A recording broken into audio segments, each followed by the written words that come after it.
પોરબંદર જિલ્લાની કોર્ટમાં લોક અદાલત યોજાઈ, જેમાં કુલ 7,085 કેસનો નિકાલ થયો હતો અને કુલ ₹4.25 કરોડ રકમના વિવાદોનો સમાધાનથી અંત આવ્યો હતો.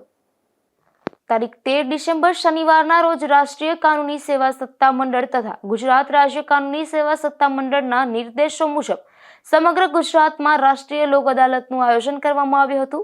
ત્યારે જિલ્લા ન્યાયાલય પોરબંદર ખાતે જિલ્લા કાનૂની સેવા સત્તા મંડળ પોરબંદર દ્વારા ગુજરાત રાજ્ય કાનૂની સેવા સત્તા મંડળ અમદાવાદની અનુસરામાં લોક અદાલત યોજાઈ હતી, જેમાં પહેલાના કેસો જેવા કે પ્રી લિટિગેશનના કુલ 5,640 case, state plan of action મુજબના કુલ 208 કેસ તથા સ્પેશિયલ સિટિંગના કુલ 1,237 કેસ મળીને કુલ 7,085 કેસનો નિકાલ થયો હતો. તેમજ કુલ ₹4.25 કરોડ રકમના વિવાદોનો સમાધાનથી અંત આવ્યો હતો.